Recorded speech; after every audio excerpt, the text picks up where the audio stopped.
Good evening, ladies and gentlemen. Welcome to tonight's National Matters. I am your host and Pastor Chiluba. My guest in the studio is the NDC President, Madam SABOI IMBOELA. Welcome to the program. Thank you so much, Pastor. It's very good to be here. How has the Lord been keeping you? Permanently blessed, as you would say. And born for greatness. No, I'm yes, very Pastor. grateful to be with you here. Thank you. This is your station. These are national matters, but I know you are a president of a political party. People know you. You are in social media, but Camnet TV has a family out there. They would want to know who is Madam SABOI IMBOELA. How did you come into politics? But tell us first, who is SABOI IMBOELA and where are you coming from, the background? Okay. Well, SABOI IMBOELA is somebody that was born in the late 1970s. I was born to the late Edwin IMBOELA and Jenny IMBOELA. That's my father and my mother. I went to school not too far away from here at Woodlands A Primary School. Then secondary school also, not too far away from here, Arakan Secondary School. Then university at Unza this side. I think you're really in the center because when I look at when I look at all the places I've been to, it's like so close to where we are right now. Yes, so basically that is it. You know, before going to school, I did have a music career because I had this talent of singing. You know, so I sang for about 9 years. You know, I went to school, did political science. When I completed, I did lecturing. First of all, I was chosen as a tutor. After being a tutor at UNZA, I became a lecturer there. I lectured for some time. I worked for the UN, Electoral Commission of Zambia, UNZA itself as a lecturer, Save the Children. Then after that, that's when I decided to go into politics. And politics, even when I was working, I was just doing a bit of politics in the background. But later on, because, you know, NGOs are very sensitive, they don't mix politics with NGO work. And especially that it was an international organization that I was working for. So I had to resign from my position and become a politician. That's how I got into full-time politics. So, because you are a political scientist, that's why you actualized your dream to say, I'm just going to be a politician? Yes, somewhere, somehow. Or it's something that you've had from childhood or what? No, not really. What I've always been is an activist. You know, for me, when something is wrong, I would always stand up and say something is wrong. You know, and I think growing up, I only discovered when I grew up. Growing up, it got me into problems a lot because when there was something to be said in the house, my brothers and sisters would be like, so what are you going to tell mom? So I'd be the one to speak out for the bigger people, and sometimes I'd get beaten for that, you know. So when I grew up, they'd be like, go and tell mom. I was like, no, why aren't you telling her yourself?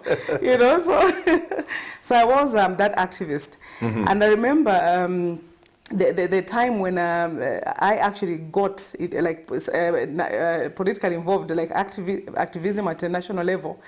It was in 2004. I was a student at UNZA at the time. By then, there was that controversy of the constitution with the former president, President Mwanawasa. So some people had been arrested for it. And I remember this story because we were celebrating Honorable Given Winder's birthday just over the weekend, and that story came to my mind. So they had arrested about 60 politicians. You know, so we were watching them on TV on the news, and I remember the people I was with, they were even saying, Swanga, very and so on, they are 60 being beaten, Swanga and Karechab. And I told the people I was with, I was like, you know what, instead of laughing at these MPs that they've been arrested over the constitution, feel bad as a Zambian. You know, look at yourself and say, why am I not part of them? I should be 61 as a Zambian. People are being beaten over the constitution and everything. You know, and I remember by then the late president made a statement to say, anybody who talk about the constitution will be jailed. When he said that, that's when I made a statement, a decision to say, the next time people will be demonstrating over the constitution, I will make sure that I'm going to demonstrate. And being a student at UNZA by then, I was still actively involved in music. And I remember calling my friends. The first person I called at the time was St. Michael. I was like, did you hear what the president said? He said anybody who demonstrates over the constitution will be jailed. I want to be jailed over the constitution. So even him was like, I was thinking about the same thing. Okay, let's call a few others. So we called a few other artists. I remember Ranil was one of them, Chakarongo at the time, I think. that's how we came together. I got a friend of mine who was a law student. His name was Charlie. He became a lawyer for ZRA. So I called him and I said, artists don't really understand the Constitution and some of these issues. So come in and teach us, teach them and whatever. So that's how he came in. We had these meetings as artists. And I remember by the time the politicians were demonstrating at the next demonstration for the Constitution, the artists came out. And at that time, we wore white, all of us, to show a statement to say the Constitution is a national matter, yes. And we had the press briefing, And I remember at the time when we did the press briefing, the Post, the papers that came to cover us, I remember when the Post journalists went back, Dr. Membe, by then as the owner of the Post, was like, "What? This was a press briefing. This is what the press briefing was about," because they thought maybe it would be art as always. Get back, So they got back and we had to more or less like reenact the press conference, because by then people had gone. They thought maybe it was art as usual, but it was political. And the following day it was like headline. So, from that day to you've been an activist. I have been an activist. Let me ask you a question. How have you survived appointment? Because to me, I think, you may correct my mind, I've seen a lot of people who go into that lane, they end up being appointed in the government and they are quiet. Before you find they are vocal. They are vocal, yes. It's different, like some of us. We were used to seeing Lucy Sichone, the late, may her soul rest in peace. Yes. She was very vocal. Yes, she was. And she was given a post in the government. She refused.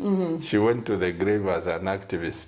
But today's activism is just make noise, insult the president, do this. Once you are given a post, then they you become quiet. How have you survived that? And I'll be very honest with you, some appointments have come up here and there. I've just had to say no, I've had to say no.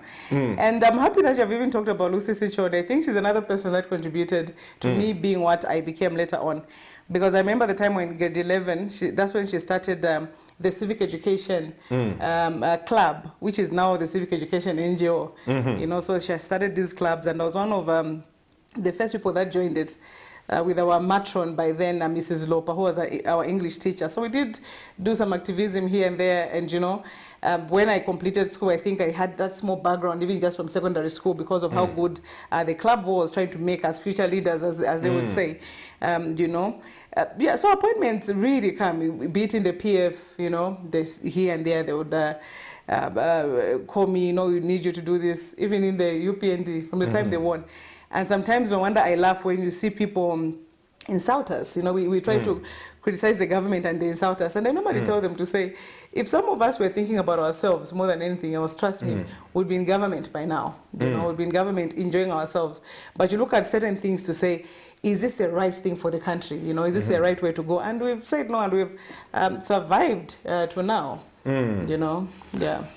Is there any relationship between Madam IMBOELA and the IMBOELA Stadium?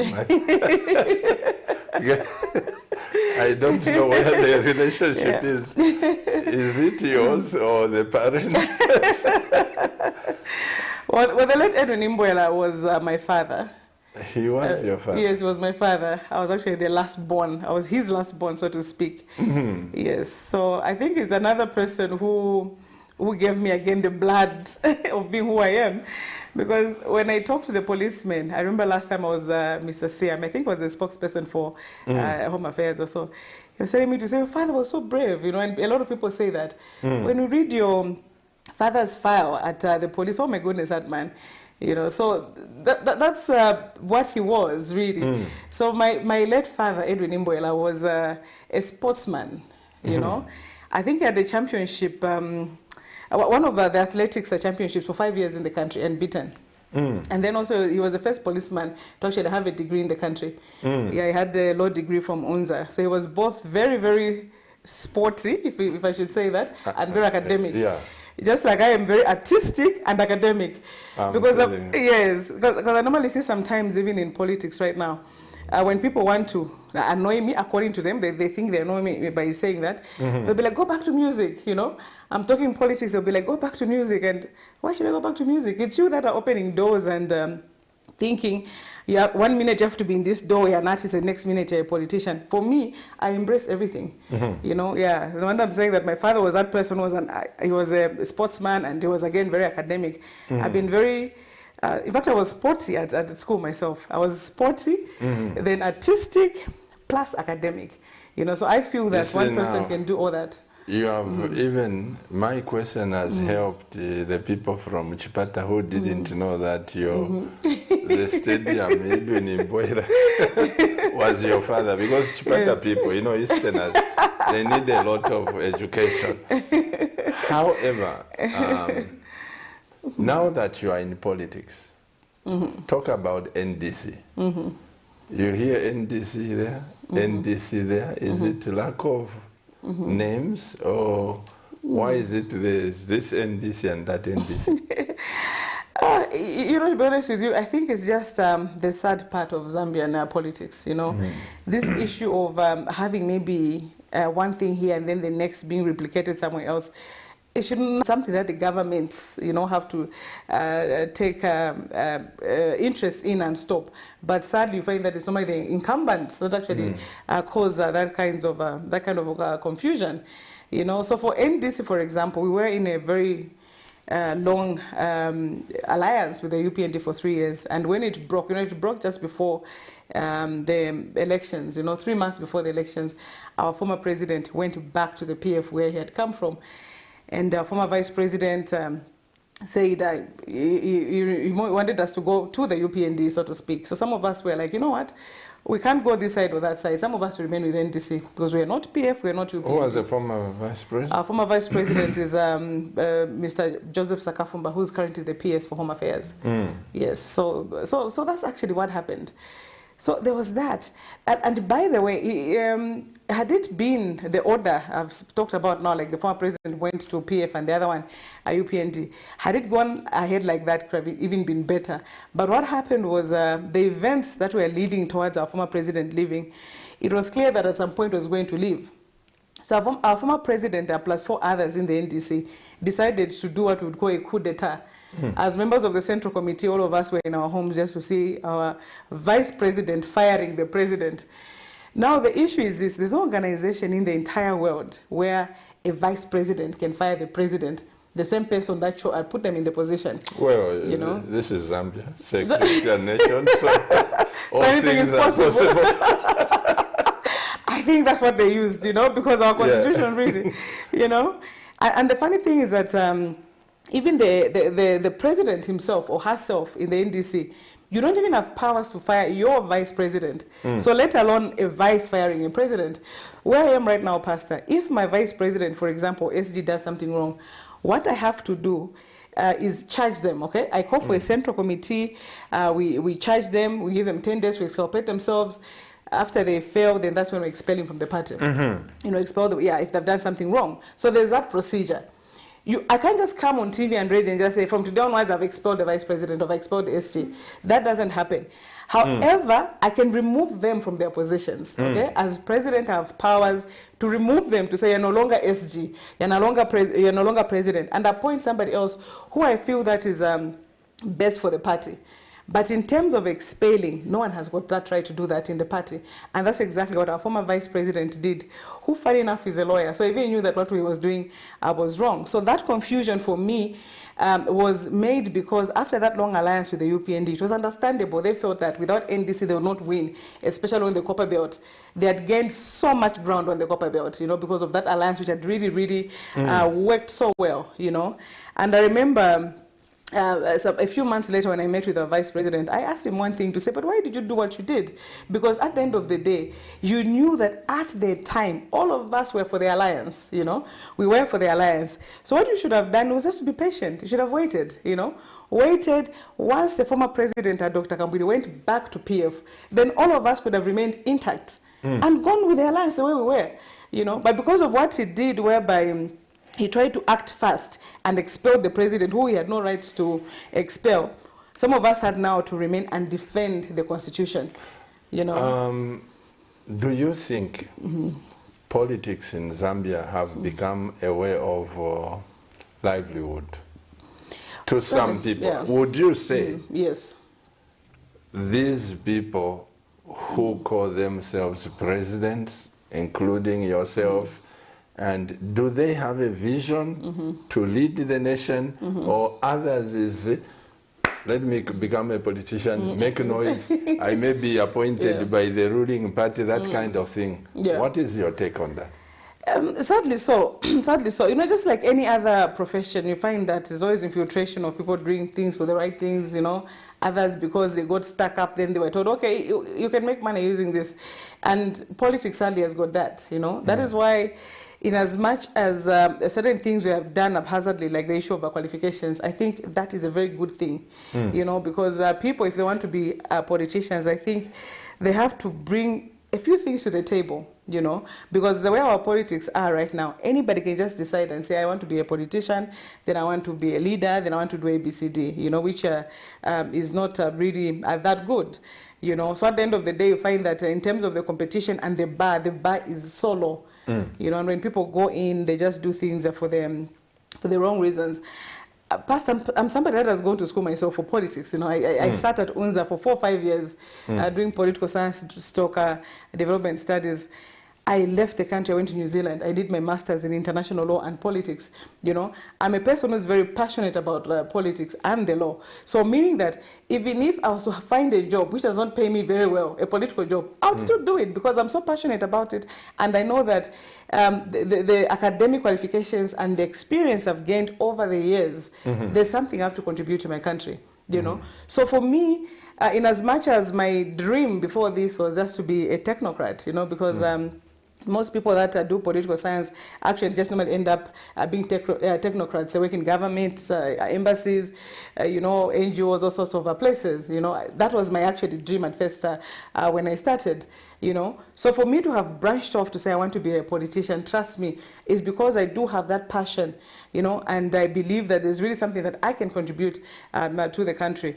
But it's not many that will do that, whether somebody studied politics or not. There are those that normally have that vision to say, I really want to do this for my country. You know, their hearts are in the right places. But others, sadly, they just want to come in because politics is lucrative. I was going to come to that because, you see, the law has been passed, of course, for you to be in this place.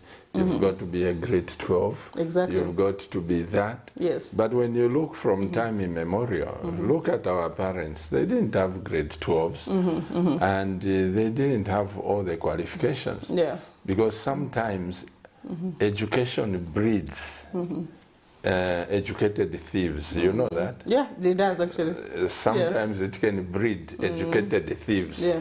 A person who is learned is afraid to say, if I take this cell phone, I am here to save. But sometimes, I'm just saying, that over the years, education has brought sophisticated thieves. Exactly. When they steal, you won't even trace, you know, that kind of thing. Very true. But our parents, they governed the villages, they governed, if you look at Dr. Kawana, his soul rest in peace, when I recall to mind, you can't find this one at the PhD, but they were so moral in this country than what we have been seeing after Dr. Kaunda. Exactly. You know? I always say one thing myself, to say more than everything, you need to have the heart for the people. You know, when you have leaders whose hearts are not in the right places, trust me, that is a problem. Our forefathers, I think I even wrote something on my Facebook today and yesterday about that. Our forefathers had their hearts in the right places. And we don't see that now. So I always say that, imagine if people like Kaunda and them, who had their hearts in the right places, had the education of these people that we have today, this country would not be the same. You know, but now we've got people that have the education, but their hearts are not in the right places. So we need that combination. You know, people need to have the wisdom, they need to have the heart for the people, they need to have the education. Once you combine all that, I think that would be good. Because at the end of the day, what is education? I've got my own definition of education, and that it's an evidence of your intelligence. You know, because when you put people, 10, 30 people here, you won't have any evidence who is more intelligent than the other. But the education system is able to say, okay, you got a merit, you got a credit, you got a whatever. So we rank you in such a way. You know, so it's able to do that. So at the end of the day, people need to go to school just for that paper to say, I can actually do this, you know. And then the other thing about education also, it's a way of just teaching you not to go through certain mistakes for a long time like others before you went. Because people learn certain things in 50 years, for example. So why should we also have to be on earth for 50 years to learn what others learned for 50 years? So the education system is able to provide us with that, that advantage of putting somebody in a class, and what people learned in 50 years, you learn in 5 years. I am so glad with your definition. I concur with it. Okay. I want also to help you so that you can put these two together. Yes, yes. That education is a way of telling of who is intelligent. Yes, yeah. I want to add another one, so you should know also that you may have intelligent people, but they are foolish. You see, the Bible is very clear. Yes, yes. The fear of God is the beginning of wisdom, yes. not intelligence. Yes. The fear of God. People can be intelligent, and yet they have no regard for God. And what Solomon prayed for was not the intelligence. He was a superhuman being. Exactly. But he said, Lord, give me wisdom. And I think what is lacking mostly in the political arena is that you have a lot of educated people minus wisdom.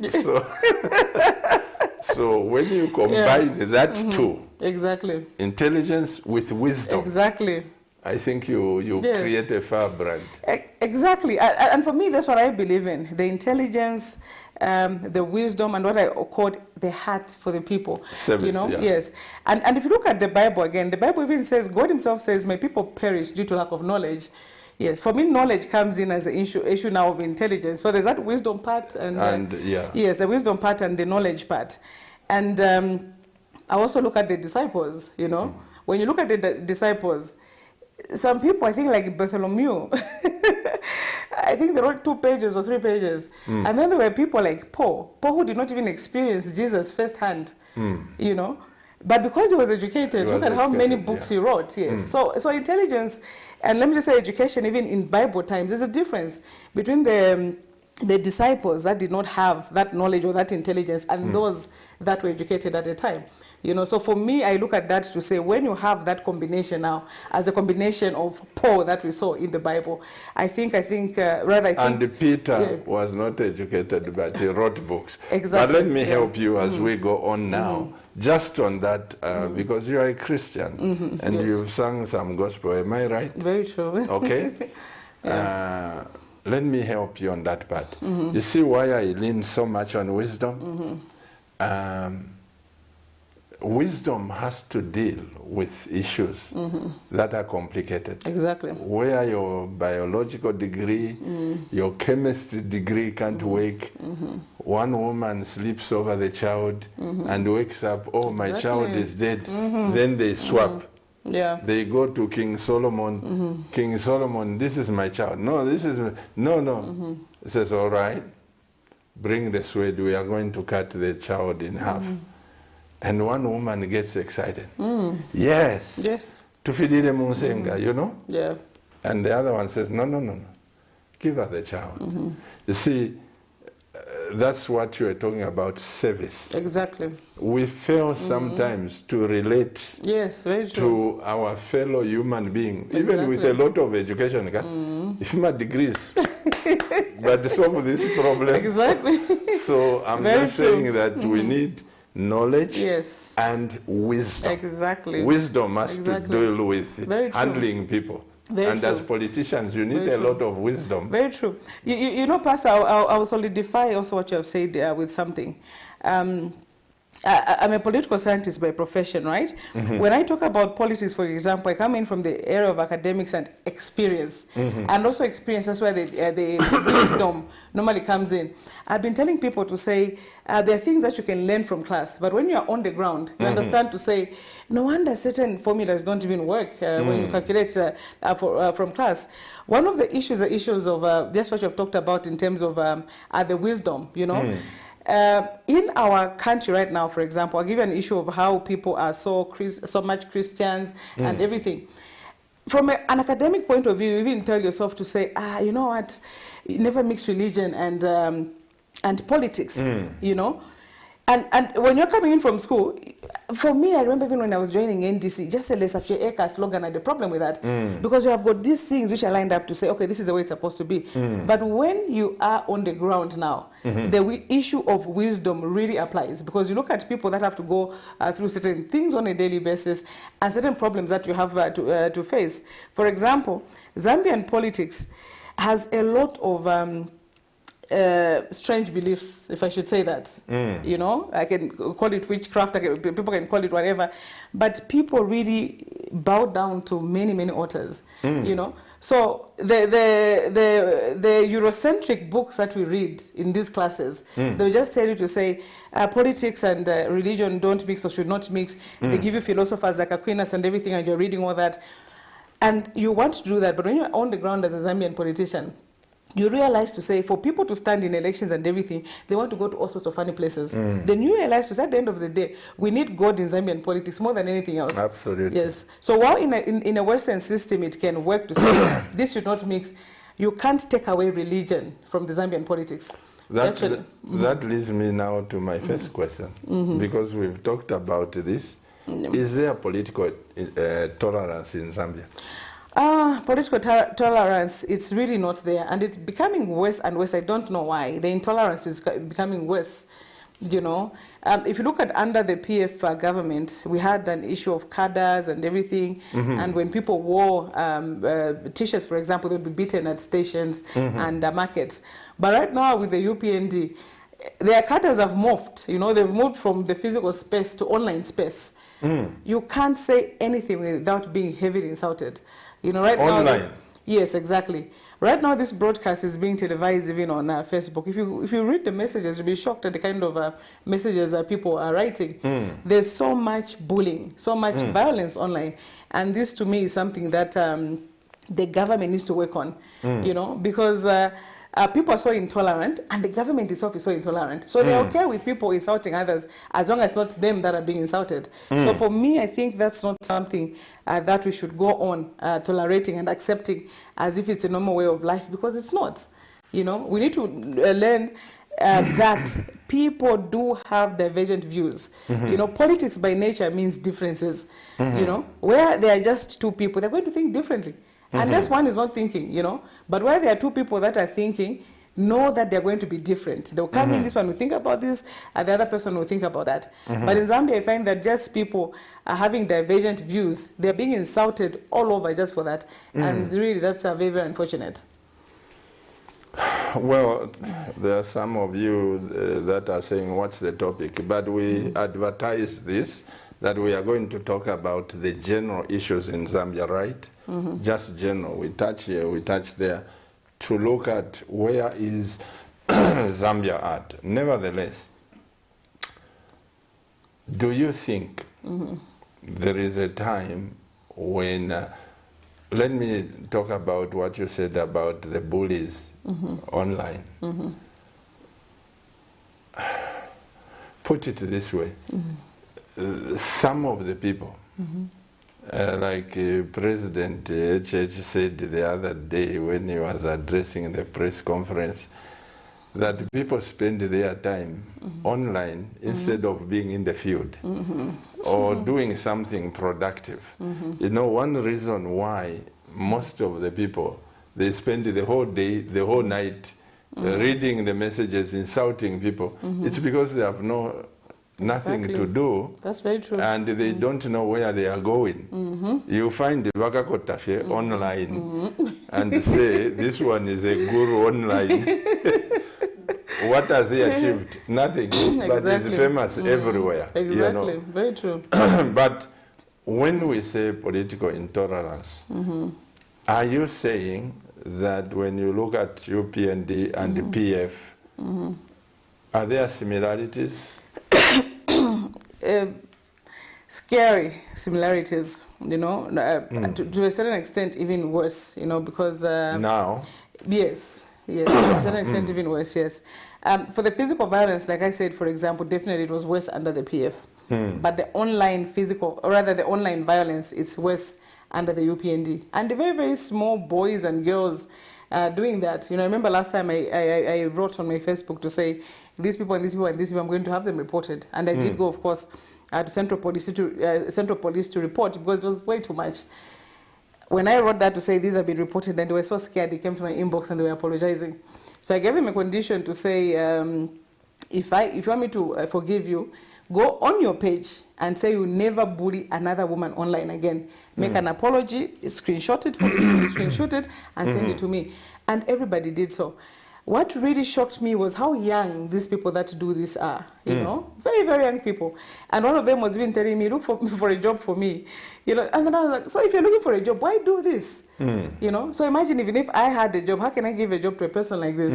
You know, so at the end of the day, it's very true that some of them, they're frustrated, first of all, they don't have jobs, they don't have things to do, and they find themselves online just insulting people, which to me comes down again to the issue of political socialization. They think getting into politics and doing what they're doing now is what is called politics, and it's not. You know, because I normally see, even when I post something political on my page, the way they will just come in and insult, because to them, they feel that because you belong to a different party, them they feel they belong to this party, then you're an enemy. So whatever it is you say, they insult. You know, so I've been telling them to say, politics is not about that. Actually, politics is supposed to be, the divide should be between the governed and the governors. You know, our representatives and us who are being represented. If we're going to learn politics like that, then trust me, that's when you're going to have the benefits from our politics. But right now, while we are so polarized and fighting each other on partisan lines, the people that we have tasked to distribute our wealth, for example, they're busy chewing themselves. You know, so it's the wrong part of politics that were happening under the PF, even under the UPND, whereby people are so divided across party lines, and they are hating each other, and they're shouting at each other. And then the people now that are supposed to equitably distribute our wealth, for example, they are getting that wealth and keeping it to themselves. In PF, this government said we have to remove PF because of corruption, cadres. What would you say? Has corruption stopped? No, is there corruption in this government or not? There's so much corruption in this government, actually. And it brings us back to what you said earlier on, Pastor. You know, when you have a thief that is not so much educated or sophisticated, it's even better. They're even easy to catch. But you know, the blue-collar criminals. But when you have a white-collar criminal, somebody who's educated, you have no idea even where the money is passing, you know. And that's what we're experiencing right now in the UPND. You know, you see contracts of huge amounts. Under the PF, when people were saying, PF are stealing and everything, the contracts, in terms of the amounts, were very small. And we could see that everybody was more like getting a touch. A cadre here, a cadre there. No wonder they had so much money and they were spending. And there was money in the economy. But for the UPND, you just hear a huge chunk. You just hear fertilizer due $65 million, one person. Then the following year, you hear $50 million, again, one person. Then you hear, what is this, medicine, one contract for a person, $100 million. And you're wondering, oh my goodness, what is going on? You know, so those are the kinds of things that we are seeing now, which are actually very, very scary, because it shows you that it's only a few people that are benefiting. And even when they get that money, I'm sure it's externalized. They can't keep it here. That money has to go away. No wonder we have a serious problem of liquidity right now. There's just no money in the economy. You know. Are you saying that there are no drugs in the hospital? There are certainly no drugs in the hospital. Certainly no drugs. I've had relatives myself who have had to escort, and definitely not. You know, the arts fraternity were burying one of their own just a few months ago. He was a chairperson for Zambia Adjudicators panel at some point. He's a person that had asthma, so every time he would have an attack, they would rush him to the hospital. They rushed him to the hospital, and there were no medicines. You know, this story is not only I can't attribute that to just that person alone. This is a very, very common story right now. whereby people are dying, people are having all these problems because when they go to hospitals, there are definitely not drugs in the hospitals. But the other time, I think, I heard the director information, Tabokawana, saying that drugs are being stolen from the hospitals into those private pharmacies and hospitals. Don't you think that that's where they are going? Well, I don't think so. I don't think so. Apart from me, most of the ministers were saying there's so much theft and everything. I saw the doctors are coming out and complaining about that. She had to apologize, but again she said no, but the theft is there despite the apology, you know. Where there are people, you can't really take away privilege, you know, be it medicines, be it people sitting at your restaurant, be it at your bar, whatever it is. There's always that. We've actually even seen some people still offering money, Pastor. You know, so that is a serious. Yes, exactly. You know, so there always be people that steal. You know, but to reach a level whereby you don't even have medicines anymore in the hospitals because people are stealing, that doesn't make sense. You know, so what Tabokawana said really is not true. I think himself was rushed to South Africa just a few weeks ago. If there were medicines in Zambia, why was he taken to South Africa? He should have been left here and recovered right here. So them as politicians, they do have those advantages whereby... But that problem, from, you can't just put it on Tabokawana. From way back, I remember speaking to Kenneth Maduma at ZNBC when I was interviewed there. I said,